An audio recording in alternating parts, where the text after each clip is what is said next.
ஹோமம், சிறப்பு ஹோமம், சிசு ஹோமம், அவதர ஹோமம், விகாச ஹோமம், கணபதி ஹோமம், ஆயுஷ் ஹோமம் இதெல்லாம் பண்ணிட்டே இருக்கும்.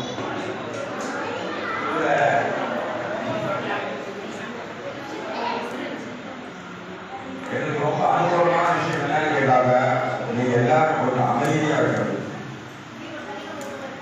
இல்லைன்னா எங்களுக்கு என்ன அவங்க கேட்டாங்க, உங்களை கவனிச்சவங்க எங்களுக்கு மந்திரம் வந்து கொஞ்சம் விரண்டு கவனம் ஆயிடும். அதாவது வேற இடத்துக்கு போயிடும். புரிஞ்சுங்களா? அதனால வந்து மந்திரத்தில் என்ன கேட்டாங்க, ஒரே மந்திரம் திரும்பி திரும்பி வரும். அது திரும்பி வரும்போது திடீர்னு இங்கே விட்டு அந்த போயிடும். அது எங்களுக்கு கவலை இருக்குது. ஆனால் அதுதான் என்னோட எல்லாம் கோயிலுக்கு அந்த மாதிரிலாம் எல்லாம் வந்து புத்தகத்தால் புத்தகை நாங்கள் வந்து ஒரு கிரமமாக சொல்லியே இருக்கிறோம்.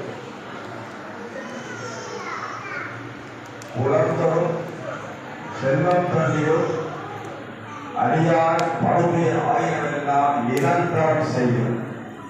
நீர் விஷுந்தரும் ஆளுவோடு பெருநிலம் அடைக்கும். பெற்ற தாயும் ஆய்வு செய்யும். நலம் தரும் சொல்லை நான் கண்டுகொண்டு நாராயணா எனும் நாமம். அந்த மாதிரி நமக்கு எல்லாமே அறிமுகம் சொன்னாங்க. அந்த நாராயண நாமத்தினுடைய காசுடைய ஸ்கந்தம் பண்ணினால் போதும். அதனால எங்களுக்கு நீங்க சொல்லக்கூடிய மிகப்பெரிய உதவி என்ன கேட்டாங்க, இந்த யஜ்யத்தை பாடுறது,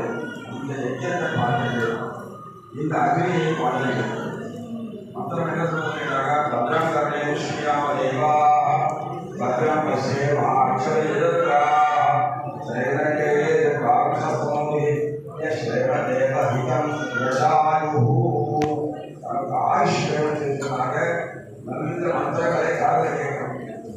இந்த மாதிரி ஓவாத விஷயங்களை வந்து அந்த யாகத்தை யஜ்யத்தை கண்ணார பார்க்க வேண்டும். பசேம இதத்தா ஆகுதி கண்ணார பார்க்கறது மிகப்பெரிய விஷயம். இது ரெண்டும் பண்ணினால் நமக்கு